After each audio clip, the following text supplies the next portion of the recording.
All right, Tom, Sufi Burrage from Ukraine, thank you for that. And National Security Council Coordinator for Strategic Communications at the White House, John Kirby, spoke exclusively with Good Morning America today about Putin's speech last night.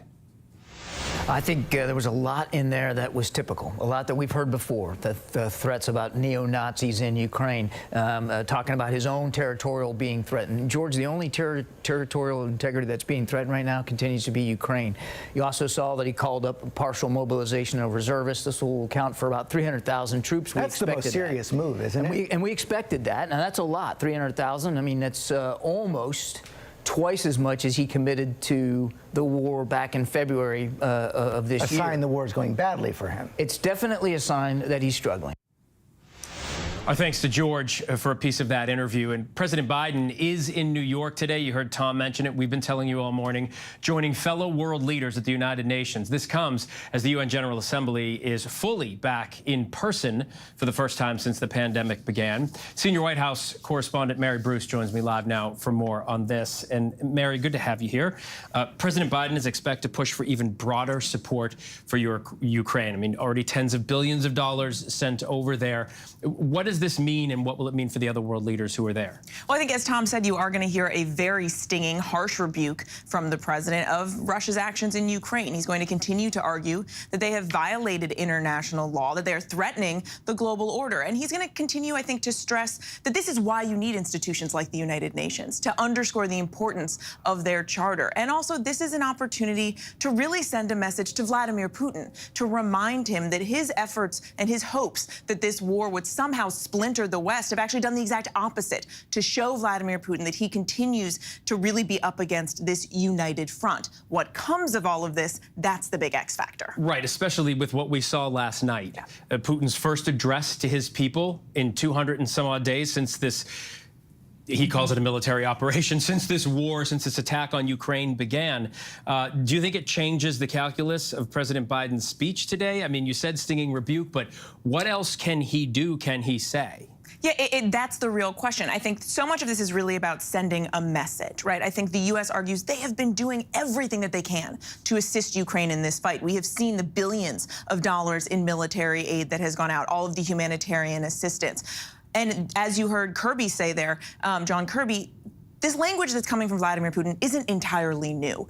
And they see it as a sign that Putin is struggling, that Russia is not winning this war in the way that they had hoped. And I think you'll hear the president, probably that's the framing that he will take on all of this.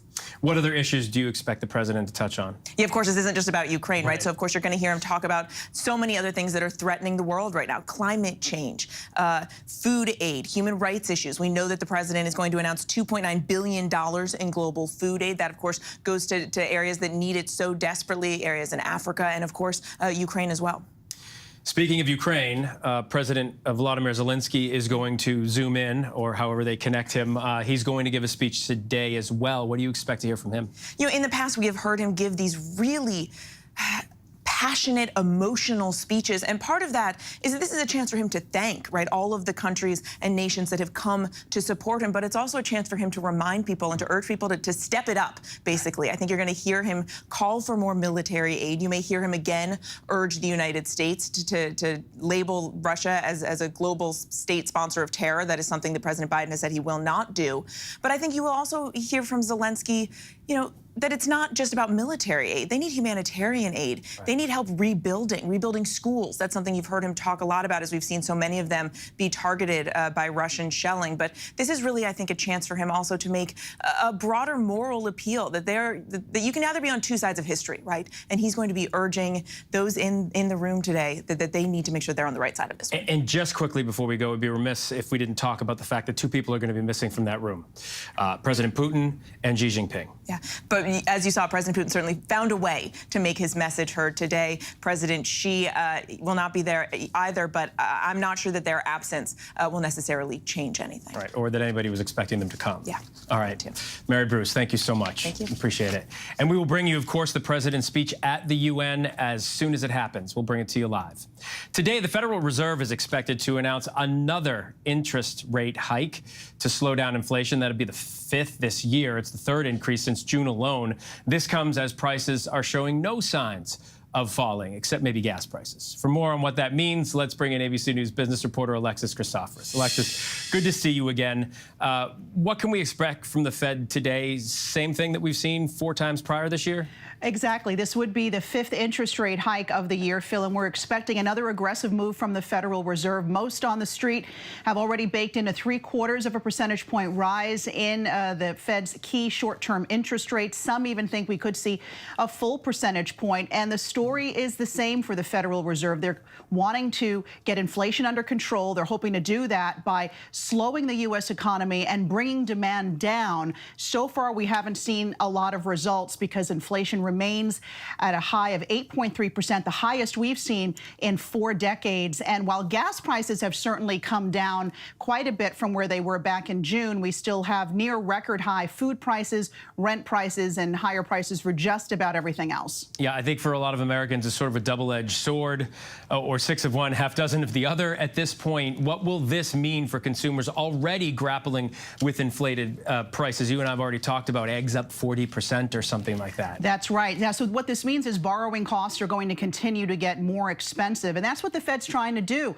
They don't want us out there spending as much. So as a result, you're going to see interest rates on credit cards, auto loans, home equity loans rise. Same for small business loans and mortgage rates, which we know have been rising all year. They are now above 6% for the first time since 2008, which means you have less purchasing power if you want to buy a home. So here's a real life example.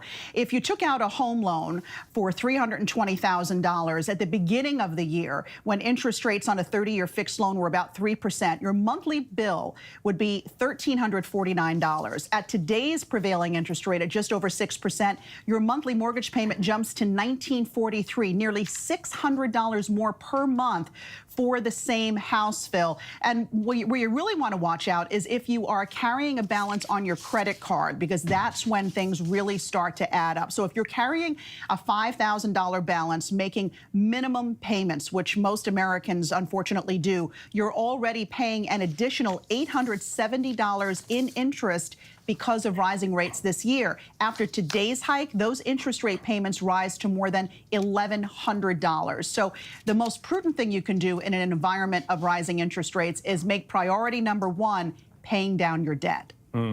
Indeed, because it's only going to grow from here. Alexis Christoforous, thank you so much. Do appreciate it.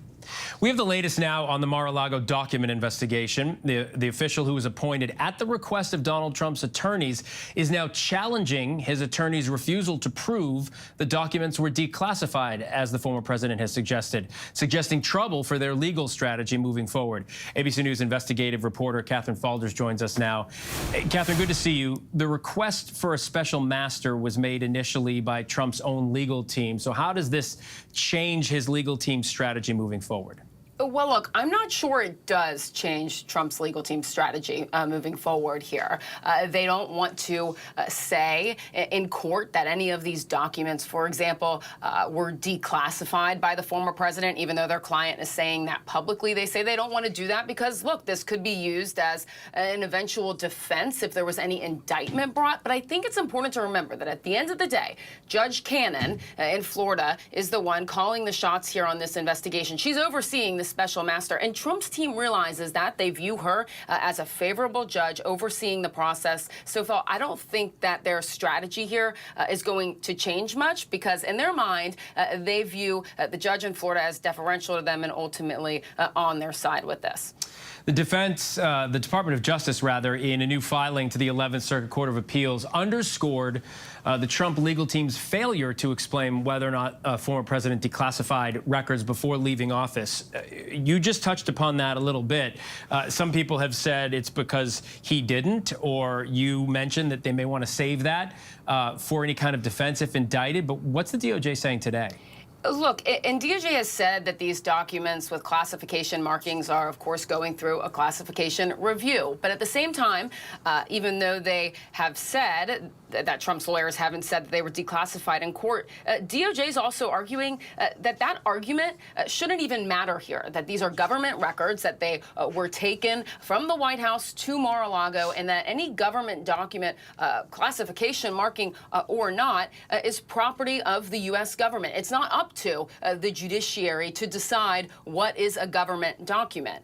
So that's their argument here. I should also note, though, that DOJ is going through this appeals process to withhold some of these documents from Trump's team. They indicated in that filing last night and in court yesterday that if the 11th Circuit doesn't act here, that they are likely to appeal this to the Supreme Court. So I think we have a little bit in the process to go here, and it's a long road ahead, at least for DOJ and for Trump's team. And that's just for that. This is one of several investigations concerning former President Trump, including a civil investigation by the New York Attorney General's office. The January 6th committee investigating the insurrection is also planning a new hearing, we understand, coming soon. What can we expect there? Yeah, so we know the House was out for about a month-long recess over the summer. During that time, they had depositions, they got new documents, but it's not really clear what exactly this hearing, whether it will be a topic in particular, whether there will be live witnesses. It's scheduled for a week from today, and that's likely to still hold. We caught Benny Thompson, the chairman of the committee, up on Capitol Hill yesterday. He said it's likely to be their last hearing, but wasn't entirely sure. He says new information could be coming in. But the one thing to watch here, in addition to the hearing, but it's whether the committee formally invites former President Trump, former Vice President Mike Pence. I'm told that they likely will do that they will extend an invitation. Whether that's accepted by either of them is to be determined. But this is also something that the committee is meeting about, talking about behind closed doors. A final decision on this hasn't been made, but this is something that's likely to come in the next couple weeks. Catherine Falders, thanks so much. We appreciate you breaking it all down for us. Coming up next, NASA launching a rocket from Kazakhstan to the International Space Station and the emotional story from one of the astronauts on board. After the break.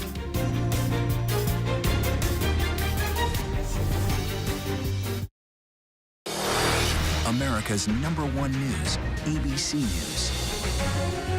Most watched, most trusted, and streaming live to you anytime, anywhere, and free.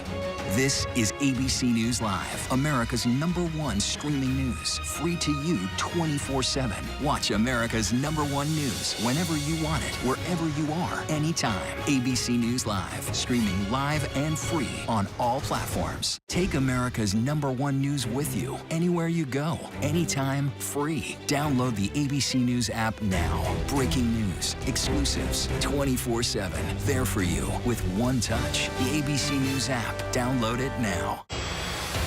With so much at stake in our world right now, we wanted to thank you for your trust and for making ABC News America's #1 news. And thank you for making ABC News Live America's #1 streaming news. He thought he was God. He's now one of the most vilified men in the world. He is the everyman. Zelensky is the Tom Hanks of Ukraine. The fact that a little nice Jewish boy is 5'7" is showing up this KGB agent in the Kremlin. What do you say to Americans who see Russia and you not only as a rival, but an unfriendly adversary? Two men at war. Which Vladimir will take over. The world is not going to be the same. Amber Rose Isaac was the love of my life. She went into the hospital. And then I just see Shamani She was as good as dead as soon as she walked into that hospital. Black women are 4 times more likely to die than their white counterparts with the same symptoms. I can't let Amber be another statistic. We need to make sure that this doesn't happen to anyone else. This fight is not over. We're doing this together, man.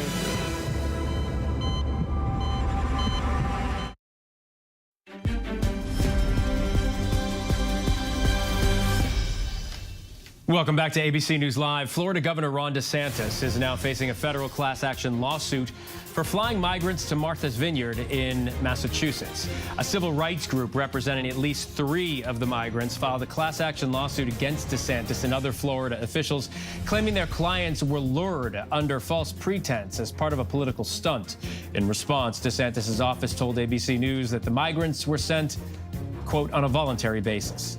A sheriff in Texas, by the way, has also announced an investigation into the flights, which originated from San Antonio. Former Minneapolis police officer Thomas Lane, who pled guilty in May to aiding and abetting second-degree manslaughter in the death of George Floyd by state prosecutors, has been sentenced to 36 months to be served concurrently with the federal sentence. Judge Peter Cahill noted that it was good that Thomas Lane accepted responsibility for his part in the death of George Floyd. A new report from the American Association for Cancer Research says deaths are dropping, with a 2.3% decrease every year from 2016 to 2019. In addition, more Americans are surviving a cancer diagnosis, with the number of people who have a history of cancer now exceeding 18 million. That includes 1 million additional survivors over the last 3 years. The battle, of course, is far from over. More than 600,000 lives will be lost to cancer this year alone. But the FDA has approved 8 new medications and expanded the use of 10 more medications to help Americans win the fight. The next crew of the International Space Station is on its way. Turbo pumps, flight speed, and liftoff. A sunset start to the mission of Rubio, Prokopiev, and Patelin to the International Space Station. The Russian Soyuz rocket launched from Kazakhstan this morning, carrying NASA astronaut Frank Rubio and 2 other cosmonauts, Russian cosmonauts. The flight is expected to last about 3 hours before docking at the International Space Station. It's the first launch for Rubio, who said he got emotional when he found out he was going to space. Honestly, when I was picked, I was completely surprised. I got a little emotional because I completely did not expect it. But yeah, what a blessing, and I'm glad to be here, and I can't imagine that, 5 years later, I'm getting ready to launch, so it's pretty exciting stuff. That kind of emotion is understandable. It's a pretty big thing to head into space. 3 cosmonauts who have been on the ISS since March are scheduled to return to Earth in just over a week. Now to the big milestone for our own Robin Roberts. It has been 10 years since her life-saving bone marrow transplant, and she's found a special way to commemorate it. GMA is celebrating One Match, Second Chance, how everyone can save a life. And a young man whose desire to get that message out turned into a social media sensation. I'm here today to do an amazing challenge, the Lemons for Leukemia Challenge. And when life gives you lemons, you make lemonade. This is how I do it. It was the challenge that took over social media. We're trying to break the world record for most amount of bone marrow donation signups. Celebs like Danny DeVito. Kind of like it. And Dwayne Johnson, The Rock, joining in. Lemons for leukemia. Do it. As well as our own GMA family. Lara, George, Robin, let's get the lemons. Go! I know, Chris, when you started this, you could not have imagined that the reaction that it has received. Honestly, I expected to maybe get 500 views on our YouTube video, and within the first day, we broke 250,000.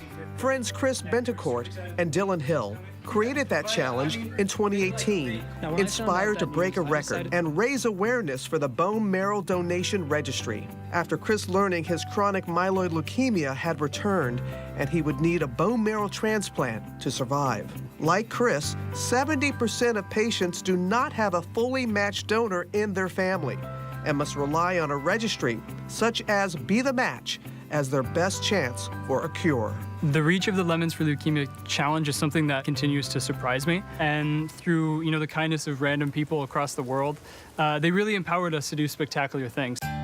Over 11,000 people joining the registry, and to date, helping 17 patients, including Chris, find their life-saving match.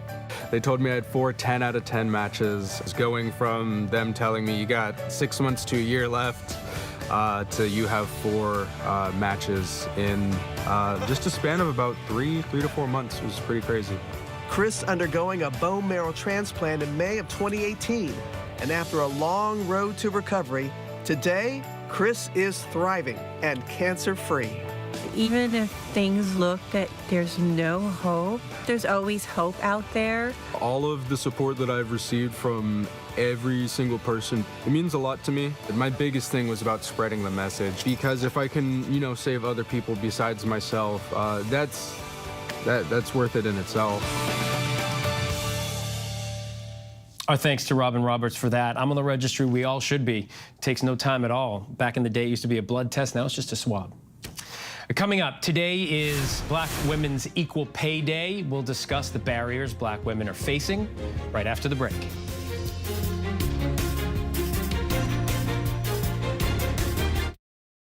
With so much at stake, so much on the line, more Americans turn here than any place else. ABC News World News Tonight with David Muir, America's #1 most watched newscast, now streaming on ABC News Live. Elizabeth Holmes found guilty on 4 counts of fraud, facing the possibility of decades in prison. Now, we take you inside the courtroom and behind the scenes. The Dropout, Elizabeth Holmes on Trial. Listen wherever you get your podcasts.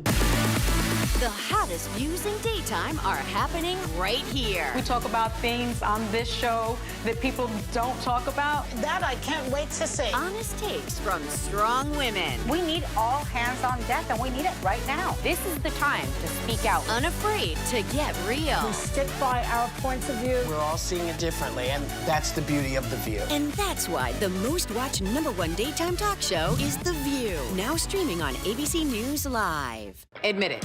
These days, what you need to know seems to change just about every day. What is it that you really want to know, need to know? To help you not just get through your day, but to make the most of it. Feel smarter. Feel better. Feel happier. Well, how about a 3rd hour of Good Morning America? GMA 3, what you need to know. Now streaming on ABC News Live. It's all about you. America's #1 news, ABC News. Most watched, most trusted, and streaming live to you anytime, anywhere, and free. This is ABC News Live, America's #1 streaming news, free to you 24/7. Watch America's #1 news whenever you want it, wherever you are, anytime. ABC News Live, streaming live and free on all platforms.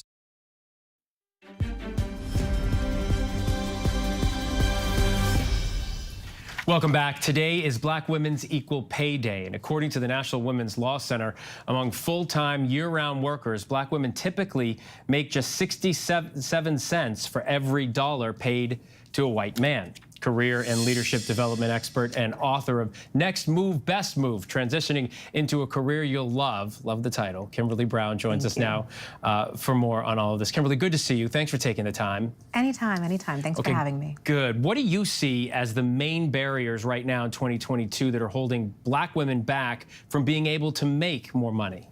So there's so many factors, and I think it's important that we talk about there being systemic, there's racial injustice, there's microaggression, there's bias in the workplace. But we also need to hold some of the accountability goes to the companies as well. The companies need to be held accountable for doing pay equity studies, and the Black women and professionals need to also understand how to properly advocate for themselves so they can fight against what we already know are the disparities in the workplace.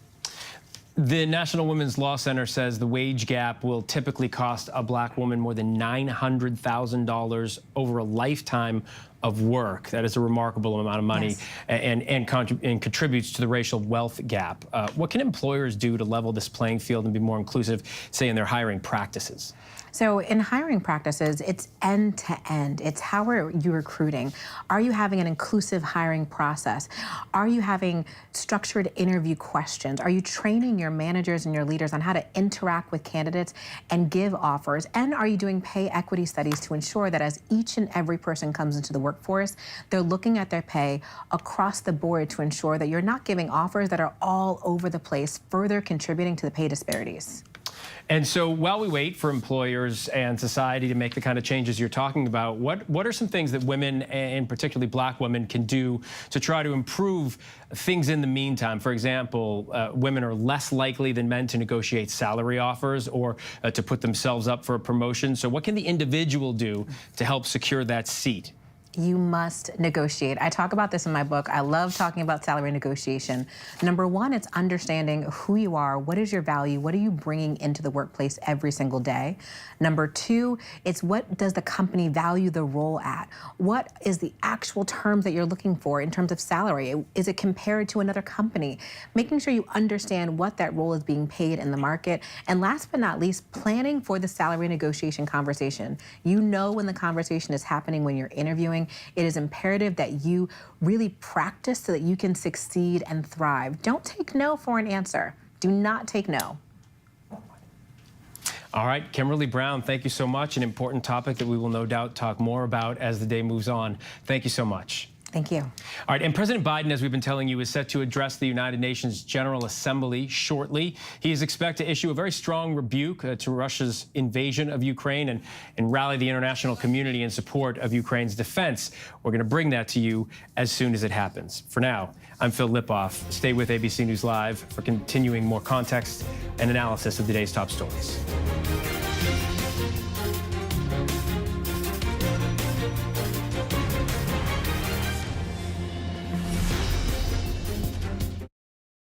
This is ABC News Live. The crushing of families here in Poland. At refugee centers. In Putin's Russia. On the ground in Ukraine. Close to the front line. Here at the White House. Destructive Cat 4 storm. Here along I-5. Boston is in the bullseye. Let's go. We made it. ABC News Live, America's #1 streaming news. Anytime, anywhere. Streaming 24/7 straight to you for free. Thank you for making ABC News Live America's #1 streaming news. Bring them on. If only there was a place in the morning to start my day. With a smile, somewhere to help me get in the know. A place as spectacular as, well, me. I think we might know a place, right, guys? Bring your friends. Oh, wait, there is. Good morning, America. GMA, 7A, every day. Boom, boom, boom. Good morning, Michael. Good morning, Robin. Good morning, America. How are you? Boom. Now that's how you start your day, people. All right, here we go. You ready? Let's do it. Yes, it's the show America wants and America needs right now. This is What Would You Do? Let's go. How are you? How cute. Yes. So what will you be watching Saturdays on ABC News Live? What would you do? Hey, I guess I just found out. The What Would You Do Marathon, 12 to 6 Eastern, every Saturday on ABC News Live. My favorite show. As of today, in a big way, we have inaugurated abcnews.com. A lot has changed in our world since Peter made that announcement. But what hasn't changed is the commitment to groundbreaking reporting and innovation at abcnews.com. And here's to everything ahead. This is ABC News Live Prime. Thanks so much for streaming with us. Live reporting, breaking news, exclusives, award-winning, powerful, eye-opening. ABC News Live Prime with Lindsay Davis, streaming weeknights. ABC News, America's #1 news source.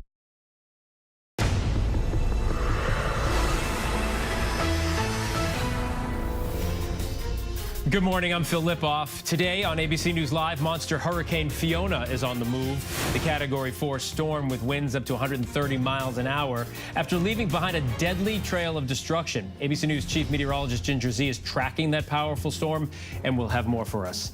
Breaking overnight, Vladimir Putin signaling a major escalation in the Ukraine war, and in a rare televised address, appearing to threaten a nuclear strike against the West. As President Biden gets set to address the United Nations, we are in Ukraine.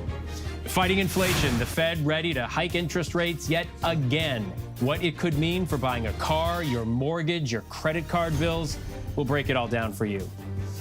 President Biden is in New York at this hour, joining fellow world leaders at the United Nations. This comes as the UN General Assembly is fully back in person for the first time since the pandemic began. Senior White House correspondent Mary Bruce joins me live here for more on this. And Mary, we should tell our viewers that President Biden is there at the United Nations. We've been waiting for him. He could come out any minute. When he does, we'll bring you his speech. But before we do, I want to get into what he's going to do today. We know he's going to make a very impassioned plea, for help for the Ukrainian people, and a scathing rebuke of what President Putin has been doing. What can we expect from this speech? I think scathing is the right word. You are going to hear a very impassioned rebuke from the president against Vladimir Putin and his war in Ukraine. I think you'll hear the president continue to argue that he is violating all international law, that he is reshaping and threatening world order. And this is a chance for him to call on other countries and other nations to basically step it up, to join in this effort to really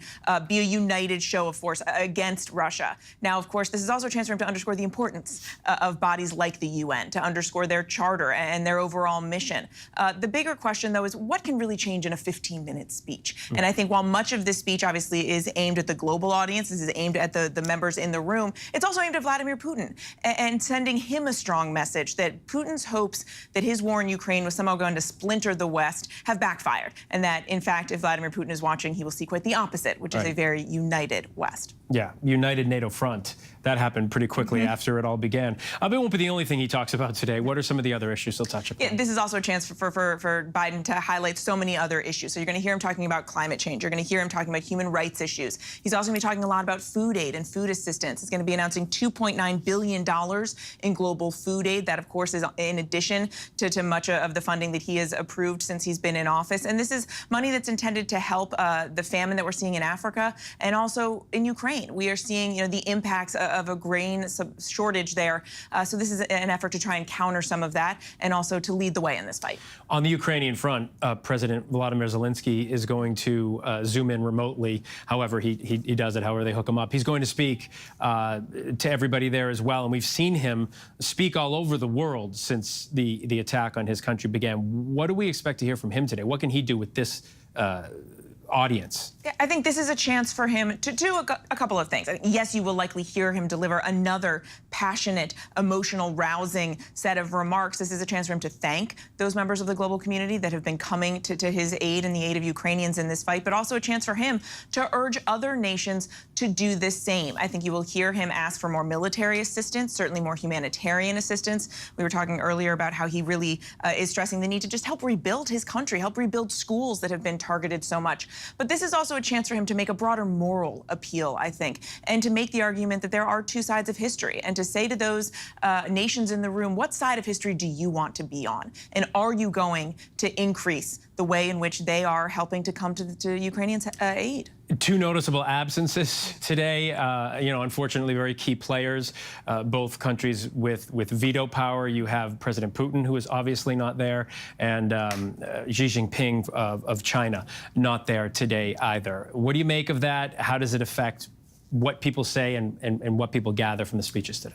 What's interesting is that Vladimir Putin certainly, even though he is not present in the room, his presence is very much felt. And this morning, by him giving this big speech today of all days, the first time, as you noted, that he's addressed his own people since the beginning of this war, he is still setting the tone and very much driving the conversation, even though he is not present in the room. Yeah, he knows it as well. Yes. I don't think the timing of his speech was a coincidence. No, I don't think so. At all. He hasn't spoken to his people in 200+ days, and he does it the night before this. Okay, Mary Bruce, stay with us because we're going to need your expertise once the president speaks. I do appreciate it. In the meantime, President Biden is going to be addressing the United Nations General Assembly. As we said, we'll bring it to you live when that happens. This is a possible major escalation in this war. Overnight, as Mary was just saying, Vladimir Putin addressed the Russian people for the first time since the invasion began. And ABC News foreign correspondent Tom Sufi-Burridge is in Ukraine for us.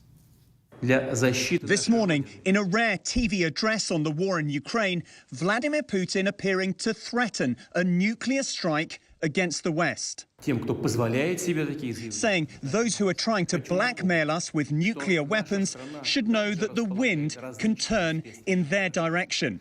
Putin adding, this is not a bluff. With Russia sustaining heavy losses on the battlefield, Putin also now bringing in a partial draft.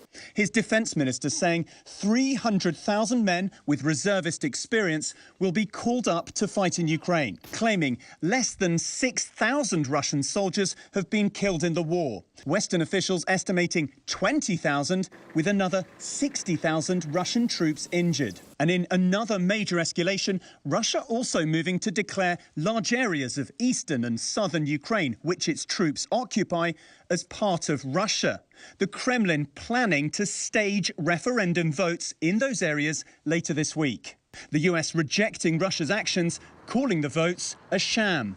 Putin upping the stakes as Ukrainian forces continue to retake ground. Here, Ukrainian troops marching into a village in Luhansk, showing Russia no longer has full control of that eastern region.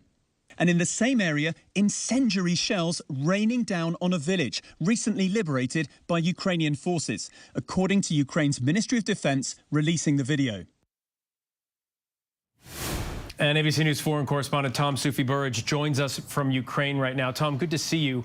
Why did these moves by Putin to effectively annex more Ukrainian territory, we saw it with Crimea, significantly raise the risk of this war escalating now?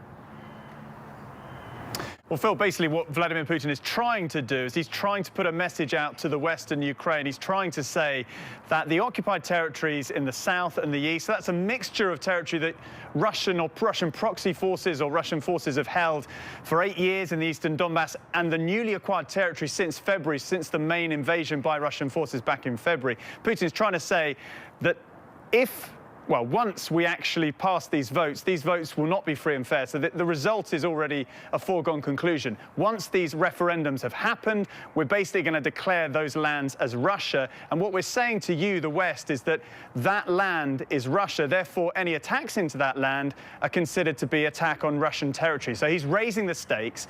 He's doing it now because he's militarily weak. We've seen that incredible offensive by the Ukrainian forces in recent days, pushing the Russians right back out of this region right up in the northeast, taking more than 2,000 square miles of territory. And even in the last couple of days, we've seen the Ukrainians gradually making territory, taking a village in the Luhansk province. That's the northern half of the eastern Donbass. And remember, in early July, Putin trumpeted his forces' success when they finally took the whole of the Luhansk region. Symbolically now, the Ukrainians even taking a bit of that territory back. It plays into that picture of Russia really on the run at the moment. They're really struggling to respond to the Ukrainians, who are now using Western US-supplied weaponry to great effect and really have the momentum in this war right now. And Tom, the Russian people really feeling the gravity here, a lot of them getting on planes last night and leaving Russia. Let's talk about the partial draft by Russia, meaning that men with reservist experience could be conscripted into the Russian military to fight in Ukraine. Why now, and why a partial draft?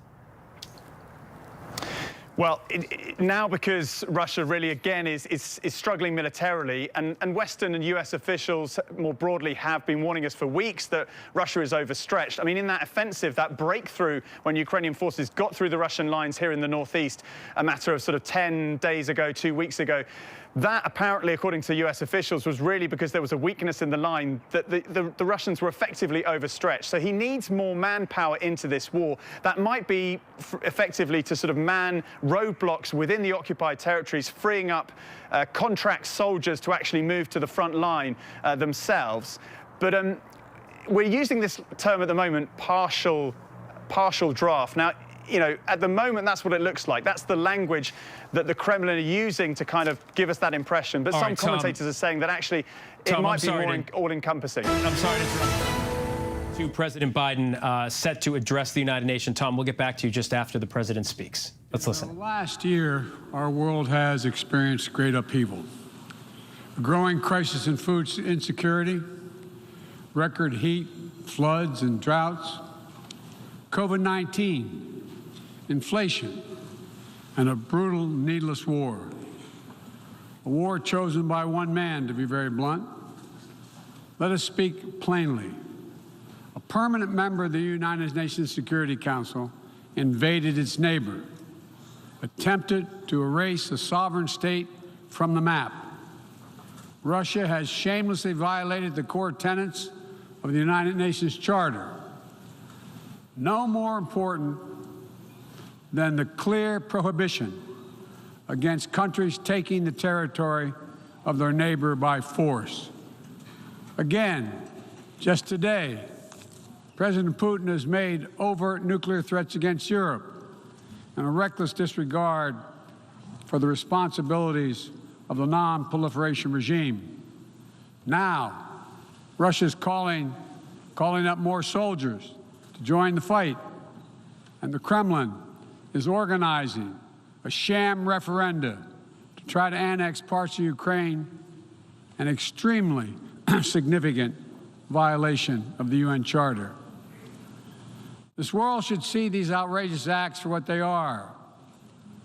Putin claims he had to act because Russia was threatened. But no one threatened Russia, and no one other than Russia sought conflict. In fact, we warned it was coming, and with many of you, we worked to try to avert it. Putin's own words make his true purpose unmistakable. Just before he invaded, Putin asserted, and I quote, "Ukraine was created by Russia and never had, quote, real statehood." And now we see attacks on schools, railway stations, hospitals, on centers of Ukrainian history and culture. In the past, even more horrifying evidence of Russia's atrocity and war crimes. Mass graves uncovered in Izium, bodies, according to those who excavated those bodies, showing signs of torture. This war is about extinguishing Ukraine's right to exist as a state, plain and simple, and Ukraine's right to exist as a people. Whoever you are, wherever you live, whatever you believe, that should make your blood run cold. That's why 141 nations in the General Assembly came together and to unequivocally condemn Russia's war against Ukraine. The United States has marshaled massive levels of security assistance and humanitarian aid and direct economic support for Ukraine. More than $25 billion to date. Our allies and partners around the world have stepped up as well. And today, more than 40 countries represented in here have contributed billions of their own money and equipment to help Ukraine defend itself. The United States is also working closely with our allies and partners to impose costs on Russia, to deter attacks against NATO territory, to hold Russia accountable for the atrocities and war crimes. Because if nations can pursue their imperial ambitions without consequences, then we put at risk everything this very institution stands for, everything. Every victory won on the battlefield belongs to the courageous Ukrainian soldiers. But this past year, the world was tested as well. And we did not hesitate. We chose liberty. We chose sovereignty. We chose principles to which every party to the United Nations Charter is beholding. We stood with Ukraine. Like you, the United States wants this war to end on just terms, on terms we all signed up for, that you cannot seize a nation's territory by force. That the only country standing in the way of that is Russia. So we, each of us in this body, who's determined to uphold the principles and beliefs we pledge to defend as members of the United Nations, must be clear, firm, and unwavering in our resolve. Ukraine has the same rights that belong to every sovereign nation. We will stand in solidarity with Ukraine. We will stand in solidarity against Russia's aggression, period. Now, it's no secret that in the contest between democracy and autocracy, the United States and I, as president, champion a vision for our world that's grounded in the values of democracy. The United States is determined to defend and strengthen democracy at home and around the world, because I believe democracy remains humanity's greatest instrument to address the challenges of our time. We're working with the G7 and like-minded countries to prove democracies can deliver for their citizens, but also deliver for the rest of the world as well. But as we meet today, the UN Charter's very basis of a stable and just rule-based order is under attack by those who wish to tear it down or distort it for their own political advantage. And the United Nations Charter was not only signed by democracies of the world, it was negotiated among citizens, dozens of nations with vastly different histories and ideologies, united in their commitment to work for peace As President Truman said in 1945, the UN Charter, and I quote, is proof that nations like men can state their differences, can face them, and then can find common ground on which to stand, end of quote. That common ground was so straightforward, so basic, that today 193 of you, 193 member states have willingly embraced its principles. And standing up for those principles, for the UN Charter, is the job of every responsible member state. I reject the use of violence and war to conquer nations or expand borders through bloodshed, to stand against global politics of fear and coercion, to defend the sovereign rights of smaller nations as equal to those of larger ones, to embrace basic principles like freedom of navigation, respect for international law, and arms control. No matter what else we may disagree on, that is the common ground upon which we must stand. If you're still committed to a strong foundation for the good of every nation around the world, then the United States wants to work with you. I also believe the time has come for this institution to become more inclusive so that it can better respond to the needs of today's world. Members of the UN Security Council, including the United States, should consistently uphold and defend the UN Charter and refrain from the use of the veto, except in rare, extraordinary situations, to ensure that the Council remains credible and effective. That is also why the United States supports increasing the number of both permanent and non-permanent representatives of the Council. This includes permanent seats for those nations we have long supported and permanent seats for countries in Africa, Latin America, and the Caribbean. The United States is committed to this vital work. In every region, we've pursued new, constructive ways to work with partners to advance shared interests, from elevating the Quad in the Indo-Pacific to signing the Los Angeles Declaration of Migration and Protection at the Summit of the Americas, to joining a historic meeting of 9 Arab leaders to work toward a more peaceful, integrated Middle East, to hosting the U.S.-Africa Leaders Summit in this December. As I said last year, the United States is opening an era of relentless diplomacy to address the challenges that matter most to people's lives, all people's lives. Tackling climate crisis, as the previous speaker spoke to, strengthening global health security, feeding the world. We made that priority, and 1 year later, we're keeping that promise. From the day I came to office, we've led with bold climate agenda. We rejoined the Paris Agreement, convened the major climate summits, helped deliver critical agreements on the COP26.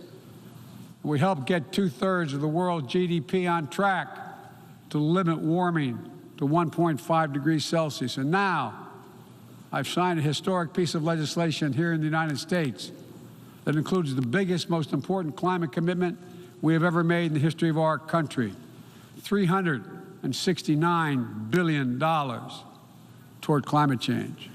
That includes tens of billions in new investments in offshore wind and solar, doubling down on zero-emission vehicles, increasing energy efficiency, supporting clean manufacturing. Our Department of Energy estimates that this new law will reduce U.S. emissions by 1 gigaton a year by 2030, while unleashing a new era of clean energy-powered economic growth. Our investments will also help reduce the cost of developing clean energy technologies worldwide, not just in the United States. This is a global game changer, and none too soon. We don't have much time. We all know we're already living in a climate crisis. No one seems to doubt it after this past year. Much of Pakistan is still underwater, needs help. Meanwhile, the Horn of Africa faces unprecedented drought. Families are facing impossible choices, choosing which child to feed and wondering whether they'll survive. This is the human cost of climate change, and it's growing, not lessening. So as I announced last year, to meet our global responsibility, my administration is working with our Congress to deliver more than $11 billion a year to international climate finance, to help lower-income countries implement their climate goals and ensure a just energy transition. The key part of that will be our PEPFAR plan, which will help 500 million people in especially vulnerable countries adapt to the impacts of climate change and build resilience. This need is enormous. So let this be the moment we find within ourselves the will to turn back the tide of climate devastation, and unlock a resilient, sustainable, clean energy economy to preserve our planet. On global health, we've delivered more than 620 million doses of COVID-19 vaccine to 116 countries around the world, with more available to help meet countries' needs. All free of charge, no strings attached, and we're working closely with the G20 and other countries in the United States help lead the change to establish a groundbreaking new fund for pandemic prevention, preparedness, and response at the World Bank. At the same time, we've continued to advance the ball on enduring global health challenges. Later today, I'll host the 7th Replenishment Conference for the Global Fund to fight AIDS, tuberculosis, and malaria. With bipartisan support in our Congress, I have pledged to contribute up to $6 billion to that effort. So I look forward to welcoming a historic round of pledges at the conference, resulting in one of the largest global health fundraisers ever held in all history. We're also taking down the food crisis head on, with as many as 193 million people around the world experience acute food insecurity, a jump of 40 million in a year. Today I'm announcing another $2.9 billion in U.S. support for life-saving humanitarian and food security assistance for this year alone. Russia, in the meantime, is pumping out lies, trying to pin the blame for the crisis, the food crisis, on the sanctions imposed by many in the world for the aggression against Ukraine. So let me be perfectly clear about something. Our sanctions explicitly allow Russia the ability to export food and fertilizer. No limitation. It's Russia's war that is worsening food insecurity, and only Russia can end it. I'm grateful for the work here at the UN, including your leadership, Mr. Secretary General, establishing a mechanism to export grain from Black Sea ports in Ukraine that Russia had blocked for months, and we need to make sure it's extended. We believe strongly in the need to feed the world. That's why the United States is the world's largest supporter of the World Food Program, with more than 40% of its budget. We're leading support of the UNICEF efforts to feed children around the world. To take on a larger challenge of food insecurity, the United States introduced a call to action, a roadmap eliminating global food insecurity, that more than 100 nation member states have already supported. In June, the G7 announced more than $4.5 billion to strengthen food security around the world through USAID's Feed the Future initiative. The United States is scaling up innovative ways to get drought and heat-resistant seeds into the hands of farmers who need them, while distributing fertilizer and improving fertilizer efficiency so that farmers can grow more while using less. And we're calling on all countries to refrain from banning food exports or hoarding grain while so many people are suffering. Because in every country in the world, no matter what else divides us, if parents cannot feed their children, nothing else matters. If parents cannot feed their children. As we look to the future, We're working with our partners to update and create rules of the road for new challenges we face in the 21st century. We launched the Trade and Technology Council with the European Union to ensure that key technologies are developed and governed in the way that benefits everyone.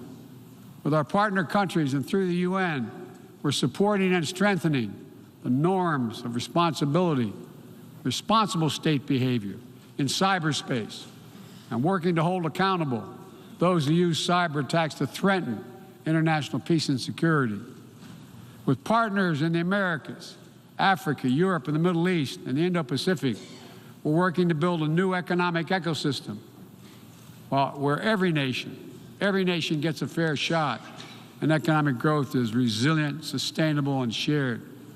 That's why the United States has championed a global minimum tax, and we will work to see it implemented so major corporations pay their fair share everywhere. It's also been the idea behind the Indo-Pacific Economic Framework, which the United States launched this year with 13 other Indo-Pacific economies. We're working with our partners in ASEAN and the Pacific Islands to support a vision for a critical Indo-Pacific region that is free and open, connected and prosperous, secure and resilient.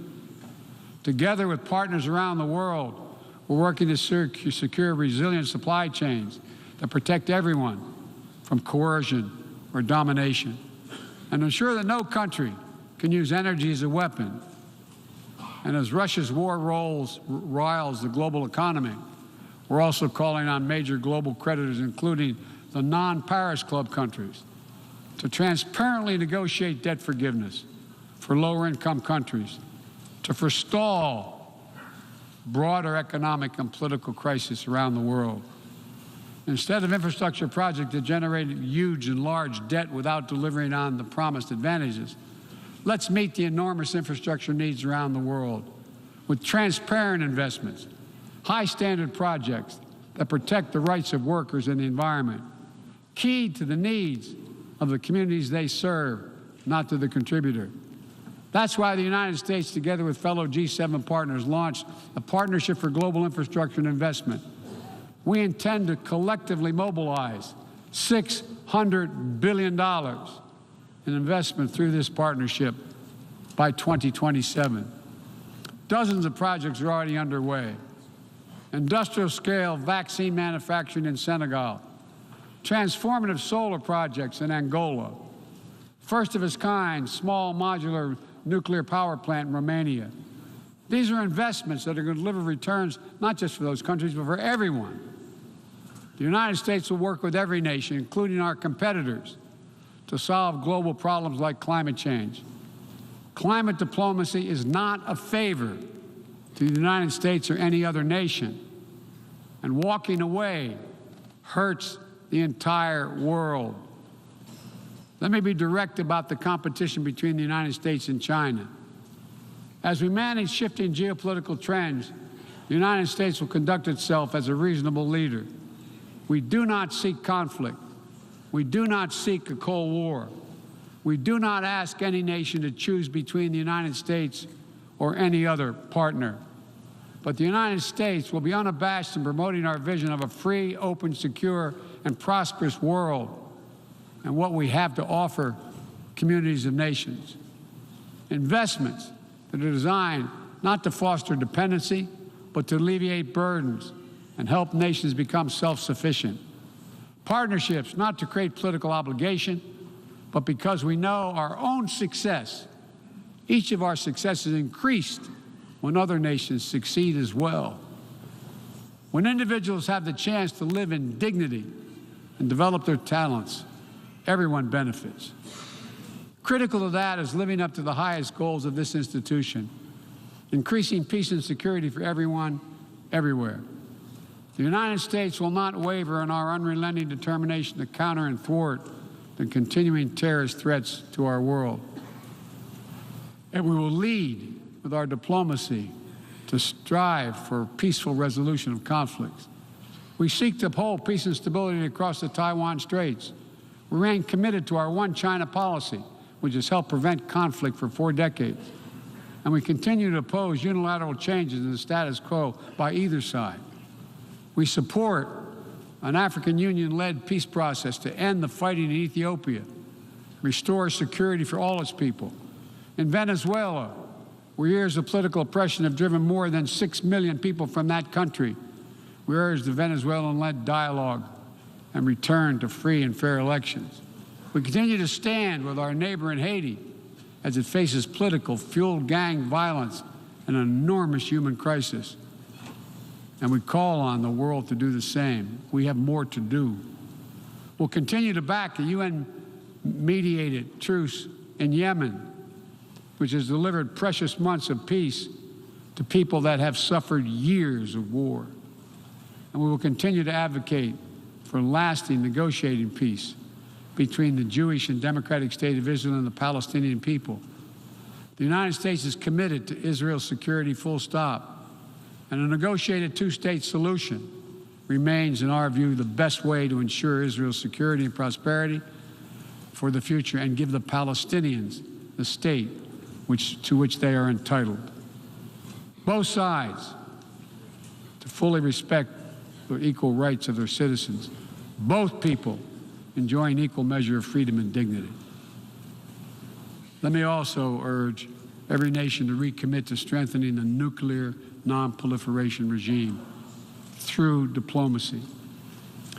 No matter what else is happening in the world, the United States is ready to pursue critical arms control measures. A nuclear war cannot be won and must never be fought. The 5 permanent members of the Security Council just reaffirmed that commitment in January. But today, we're seeing disturbing trends. Russia shunned the non-proliferation ideals embraced by every other nation at the 10th NPT Review Conference. And again today, as I said, they're making irresponsible nuclear threats to use nuclear weapons. China is conducting an unprecedented concerning nuclear buildup without any transparency. Despite our efforts to begin serious and sustained diplomacy, the Democratic People's Republic of Korea continues to blatantly violate UN sanctions. And while the United States is prepared for a mutual return to the Joint Comprehensive Plan of Action if Iran steps up to its obligations, the United States is clear. We will not allow Iran to acquire a nuclear weapon. I continue to believe that diplomacy is the best way to achieve this outcome. The non-proliferation regime is one of the greatest successes of this institution. We cannot let the world now slide backwards, nor can we turn a blind eye to the erosion of human rights. Perhaps singular among this body's achievements stands the Universal Declaration of Human Rights, which is the standard by which our forebears challenged us to measure ourselves. They made clear in 1948, human rights are the basis for all that we seek to achieve. And yet today in 2022, fundamental freedoms are at risk in every part of our world. From the violations in Xinjiang, detailed recent reports by the Office of U.S. reports detailing by the U.S. High Commissioner, to the horrible abuses against pro-democracy activists and ethnic minorities by the military regime in Burma, to the increased repression of women and girls by the Taliban in Afghanistan. And today, we stand with the brave citizens and the brave women of Iran who right now are demonstrating to secure their basic rights. But here's what I know. The future will be won by those countries that unleash the full potential of their populations, where women and girls can exercise equal rights, including basic reproductive rights, and contribute fully to building a stronger economies and more resilient societies, where religious and ethnic minorities can live their lives without harassment and contribute to the fabric of their communities, where the LGBTQ plus community, individuals, live and love freely without being targeted with violence, where citizens can question and criticize their leaders without fear of reprisal. The United States will always promote human rights and the values enshrined in the UN Charter in our own country and around the world. Let me end with this. This institution, guided by the UN Charter and the Universal Declaration of Human Rights, is at its core an act of dauntless hope. Let me say that again. It's an act of dauntless hope. Think about the vision of those first delegates who undertook a seemingly impossible task while the world was still smoldering. Think about how divided the people of the world must have felt with the fresh grief of millions dead, the genocidal horrors of the Holocaust exposed. They had every right to believe only the worst of humanity. Instead, they reached for what was best in all of us, and they strove to build something better. Enduring peace, comity among nations, equal rights for every member of the human family, cooperation for the advancement of all humankind. My fellow leaders, the challenges we face today are great indeed, but our capacity is greater. Our commitment must be greater still. So let's stand together to again declare the unmistakable resolve that nations of the world are united still, that we stand for the values of the UN Charter, that we still believe by working together we can bend the arc of history toward a freer and more just world for all our children, although none of us have fully achieved it. We're not passive witnesses to history. We are the authors of history. We can do this. We have to do it for ourselves and for our future, for humankind. Thank you for your tolerance, for listening to me. I appreciate it very much. God bless you all. On behalf of the General Assembly, I wish to thank the President of the United States of America. All right, you've been listening to President Biden. That was just about a 30-minute speech to the UN General Assembly. The first time an American president has been able to do that over the course of the last couple of years because of the pandemic, first time fully in person. The president talked about food insecurity, COVID-19, inflation, the war in Ukraine, the climate crisis, and a whole host of other issues in that 30-minute speech. Joining me right now, senior White House correspondent Mary Bruce, along with foreign correspondent Tom Sufi-Burge in Ukraine, and ABC News national security and defense analyst Mick Mulroy for more. Mary, let's begin with you. The president spoke, and as we talked about, in a scathing way toward Vladimir Putin and Russia, but really no news was broken in that speech. Still, in front of that body, in front of the world, does it change the calculus in any way? I think what's interesting is if you sort of read through some of the president's lines there, he is sending a very powerful message to Vladimir Putin. And he is trying to send, I think we may have some other news coming up. Do, Mary, stay with them. I'm so sorry. We have New York Attorney General Letitia James is about to announce something, when she says something big with the Trump administration, his family, his businesses, she's seeking $250 million in penalties from the Trump company. Let's listen. As part of his efforts to generate profits for himself, his family, and his company. The complaint demonstrates that Donald Trump falsely inflated his net worth by billions of dollars to unjustly enrich himself and to cheat the system, thereby cheating all of us. He did this with the help of the other defendants, his children, Donald Trump Jr., Ivanka Trump, and Eric Trump, and former Trump Organization CFO Alan Weisselberg and Trump Organization Controller Jeffrey McConney. Mr. Trump and the Trump Organization repeatedly and persistently manipulated the value of assets to induce banks to lend money to the Trump Organization on more favorable terms than would otherwise have been available to the company, to pay lower taxes, to satisfy continuing loan agreements, and to induce insurance companies to provide insurance coverage for higher limits and at lower premiums. This conduct was all in violation of Executive Law, Section 6312, which gives the Attorney General broad and special powers to go after persistent and repeated fraud and illegality. As part of demonstrating illegality under that section of Law 6312, we show that they violated several state criminal laws, including falsifying business records, issuing false financial statements, insurance fraud, and engaging in a conspiracy to commit each of these state law violations. We believe the conduct alleged in this action also violates federal criminal law, including issuing false statements to financial institutions and bank fraud. We are referring those criminal violations that we've uncovered to the United States Attorney for the Southern District of New York and the Internal Revenue Service.